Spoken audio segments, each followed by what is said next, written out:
सरसों की जा रही है, तो क्या व्यवस्था की गई है ताकि किसान को कोई परेशानी न हो? खरीद का ये जो मौसम शुरू हो गया है, हर साल की तरह सरसों और गेहूं की मंडियां शुरू हो गई हैं।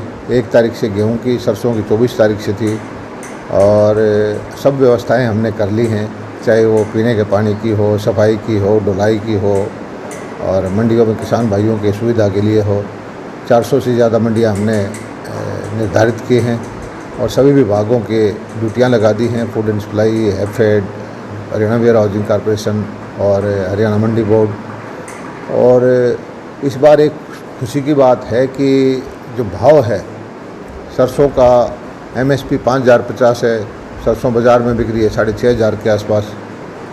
तो सरकार को तो कोई 5,050 में कोई भी नहीं बेचेगा और मैं कृषि मंत्री होने के नाते मुझे खुशी भी है कि किसान को अच्छा भाव मिल रहा है। सरकार को अपनी ज़रूरत की खरीदनी है तो बाज़ार भाव से खरीदे। गेहूं का भी इस बार जो है MSP से ऊपर ही भाव है, अभी तो 200-300 रुपये। और जो 55-60 लाख मीट्रिक टन गेहूं की उम्मीद होती थी, मुझे नहीं लगता इस बार इतना आएगा। भाव ज़्यादा होने की वजह से किसान गेहूं को भी रोकेगा और जो खरीद परचेज हम करेंगे उसका सीधा पैसा किसान के खाते में देंगे। किसान को सक्षम बनाना, किसान की आर्थिक हालात को सुधारना, यही हमारी लक्ष्य है। और इस साल जो है, चाहे वो कपास का भाव है, चाहे वो सरसों का भाव है, चाहे वो गेहूं का भाव है, सारे भाव MSP से ऊपर हैं और किसानों के पास पैसा अच्छा जा रहा है। इस बात की मुझे खुशी है। राशन का जताई जा रही है कि गेहूँ MSP से ऊपर जाएगा तो जो गरीब लोगों को 2-2 रुपये किलो दिया जाता है, सरकार को नहीं मिलेगा तो फिर उसकी व्यवस्था कैसे? सरकार के पास अगले 2-3 साल का पर्याप्त भंडारण है और सरकार को अगर 2 रुपये किलो में या फ्री में बांटना ही है तो किसान के बाज़ार भाव से खरीद के बांटे। जब MSP पे खरीदती है, MSP से ऊपर बिक रहा है तो उस भाव से खरीदे। ये मैं तो कृषि मंत्री होने के नाते इस बात की खुशी जाहिर करता हूँ कि किसान को अच्छा भाव मिले। बाकी जो भाग है, आगे बांटना है, फ्री बांटना है, 2 रुपये किलो में बांटना है, वो सरकार का अपना काम है, अलग विभाग का काम है। मुझे इस बात की खुशी है कि किसान को अच्छा भाव मिल रहा है। बात करें किसानों की तो कल गोहाना में महापंचायत हुई थी। भूमि अधिग्रहण बिल और MSP को लेकर नाराजगी जताई और कहा कि अगर ये मांग पूरी नहीं हुई तो पहले से भी बड़ा आंदोलन किया जाएगा। अब ये आंदोलन करने वाले हैं, इनका मेरे पास कोई इलाज नहीं है। 1-1.5 साल से इन्होंने हरियाणा को बंधक बना रखा। सारे टोल जाम थे, सारे बादरगढ़ का, दिल्ली कुंडली बॉर्डर का आपने देखा क्या होगा। और इनको ये गलतफहमी थी कि सारा किसान वर्ग इनके साथ है और इनको ये भी गलतफहमी थी कि BJP को ये उत्तर प्रदेश में, उत्तराखंड में या और प्रदेशों में हरा देंगे। लेकिन मैं धन्यवाद करता हूँ किसान वर्ग का, जिन्होंने मोदी जी की नीतियों में, भाजपा की नीतियों में विश्वास व्यक्त किया और प्रचंड बहुमत से हमारी सरकार बनाई और कांग्रेस को सबक सिखाया, जो किसानों के आगे करके राजनीति करना चाहती थी।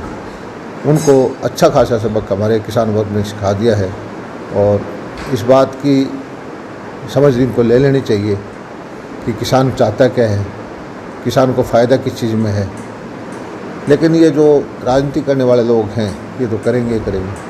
सर, 5 राज्यों में चुनाव हुए, 4 में प्रचंड बहुमत से BJP जीती, लेकिन जीकर आम आदमी पार्टी जो पंजाब में जीती है उसी का है। हरियाणा में आम आदमी पार्टी कह रही है कि हम पूरी तैयारी के साथ है, कई नेता भी उसमें शामिल हो रहे हैं। तो क्या मानते कितना बदलाव हरियाणा की राजनीति में आएगा? देखिए, लोकतंत्र की यही तो खूबी है कि जनता किस पार्टी को कब आशीर्वाद दे, किस पे विश्वास व्यक्त करे, जनता को अधिकार है। और हमने जनता की सेवा की, भाजपा ने जनता की सेवा की।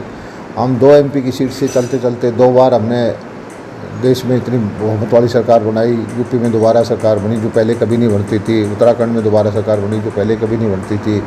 बार बार हमारी सरकारों को लोग जनादेश के द्वारा रिपीट कर रहे हैं।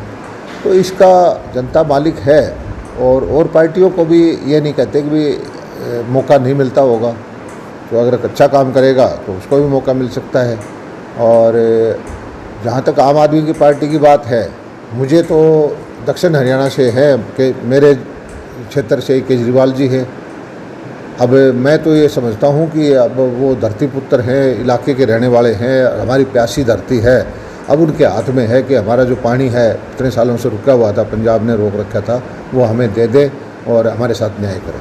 सर अंतिम सवाल है, हरियाणा के कर्मचारी और पूरे देश के कर्मचारी आज राष्ट्रव्यापी हड़ताल पर हैं, बार बार हड़ताल होती है, जनता परेशान होती है, क्या लगता है कि कर्मचारियों की मांग को माना जाए या जनता ऐसे परेशान होती रहेगी? देखिए, लोकतंत्र में ये आवाज़ उठाने का सभी को हक है, लेकिन इसी संकट के समय में जब दुनिया कोरोना के संकट से उभरी है, दोबारा अर्थव्यवस्था पटरी पर आने की कोशिश कर रही है, ये उचित समय नहीं है हड़ताल वगैरह करने का।